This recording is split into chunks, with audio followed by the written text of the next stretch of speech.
And this isn't really a Wallapini update, although there's the Wallapini. This is more of a Vernie's thoughts kind of a video. William's been out here working most of the day. He's digging another greenhouse in. He built the structure of the greenhouse a few years ago and we moved it up here with us. We're going to be using it for outside crops during the summer because we have lots of sun, but it's a high elevation here, and I know he's talked about this in other videos, but because of the high elevation, we have really cold nights. I mean, it'll get down into the 50s, and that kind of temperature will stop. It'll stop your tomatoes and your peppers from really producing. So you can see him racing around out there. And I've been thinking about this particular idea that I've been having for a couple of months now. I'm just going to turn this around so you can see me. And it's something I learned in massage school. There, you can see him too while I'm yapping at you. And what I learned in massage school, well, I learned all kinds of things, but there was one particular class we had on Thai yoga massage taught by a wonderful woman who is so wise in the principles of healing. And one of the things that she taught during our class was that the transition is as important as the hold. And it's particularly true in Thai massage because there's so much stretching. It's called Thai yoga or lazy man's yoga because the massage therapist is doing the stretching for the individual rather than you putting yourself through the yoga poses. Your massage therapist is doing it. And this particular principle, that the transition is as important as the hold, teaches that how a therapist, how a healer moves through moving from one portion of the body to another is as essential as the particular part of the body that you're working on. It keeps the flow smooth. It keeps the emotions of the individual you're working with calm because the emotional well-being of your client is as important as their physical well-being. And I wanted to talk a little bit about our transition here.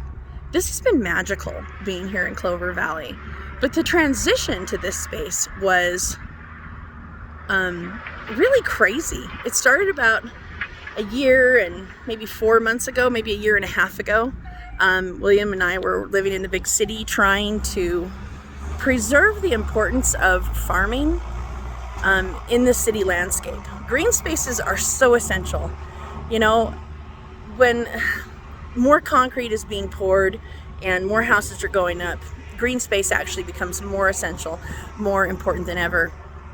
The capacity to touch the earth, to stand barefoot on the ground, to have your hands in the dirt is actually really important for the health and well-being of, I think, every human being. I know some people really don't like dirt, and that's okay.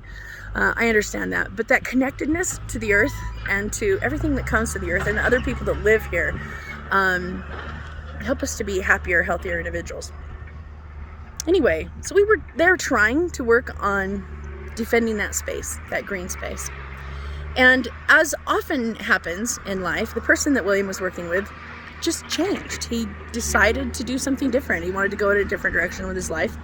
And he didn't envision William as being part of that future and that change.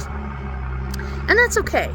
Change is all right. You know, where people want to go often differs than ourselves, and sometimes you know, a physical separation and where you're headed is necessary. Children do it. They grow up and they leave home and they go off and do their own thing. And as wonderful as it was to have them in the home, you don't want to keep them home forever. You want them to grow. You want them to become their own person, their own, you know, their own unit with their spouse and form their own families. But the transition of those spaces matters.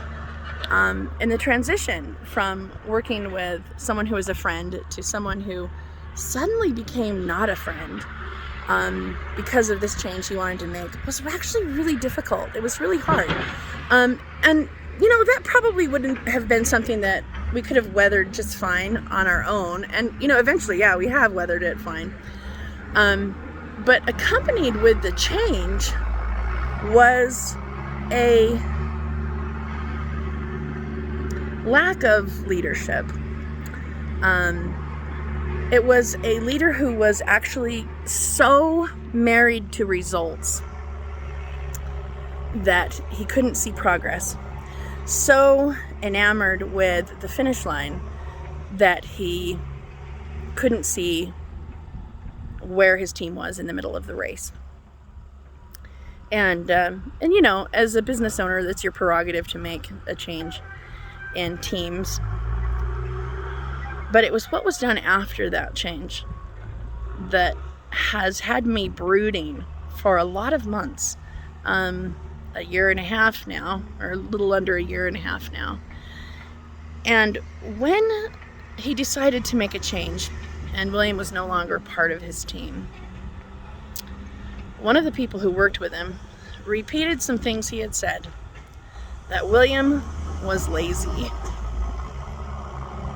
And there couldn't possibly be anything more false. I mean, you've been watching over the last few months the evidence of William's hard work. I mean, he accomplished in one summer what it's something phenomenal, something that would have taken most people years to do. But he worked at it every day, 8, 10, 12, sometimes 16 hours a day, because he loves to work. It's something he really values. But because the transition was not smooth, he had to have a reason for the transition. And he decided to use the excuse of someone else's failing. And it's not true. The falsehood, obviously, there's evidence of the falsehood of the statement. But it's the principle behind the statement, actually, that I want to discuss. Sometimes when we don't get the result we want, we like to look for a reason. We like to look for someone to blame. We like to look for a scapegoat.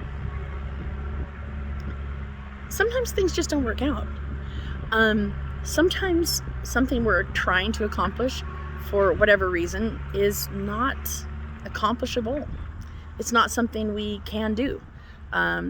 Whether it's climactic change, political change, cultural problems, difficulties, whatever the case may be, sometimes our result doesn't come.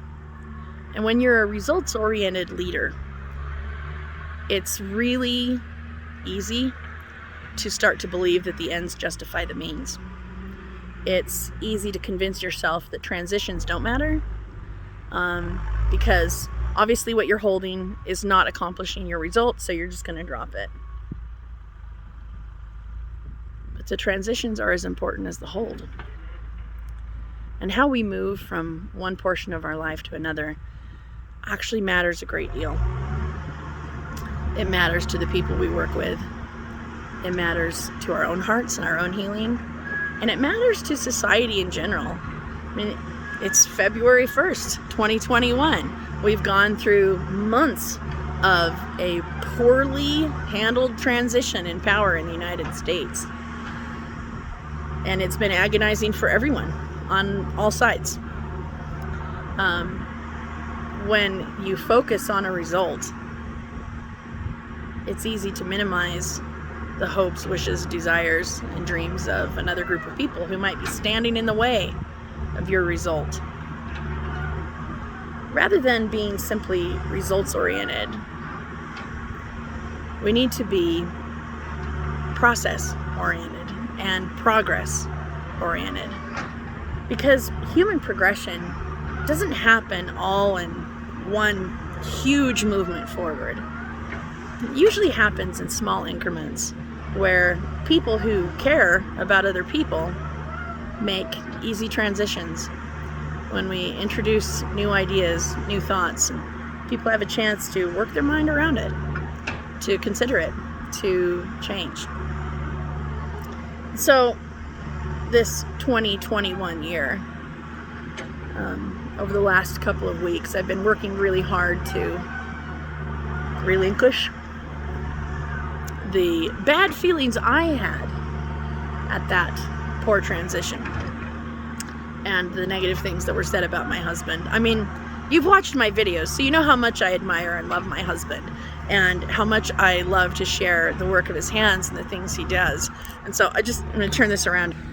I mean, it's not the work of a lazy man. That's not the work ethic of a lazy man. And so part of my sharing has been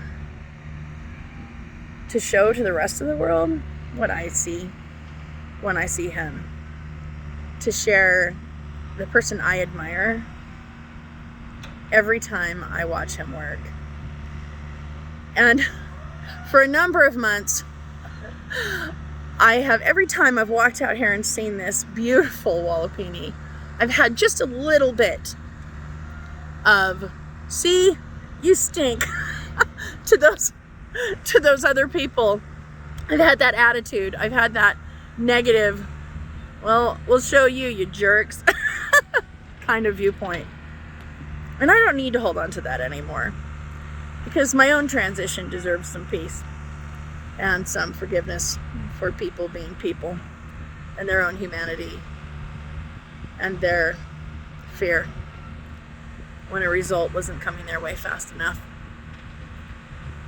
So I'm done with that. And I'm happy about it, because now I can come out here and enjoy this, and it's just nothing but happiness. It's nothing but wonder.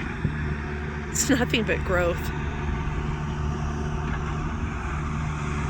William's good at transitions, and he's good at holding on to what matters the most. Keep holding on to what matters in your own life. And if you need to make a change, just remember, the transition is as important as the hold. Be kind. When you make a change in your life, be kind.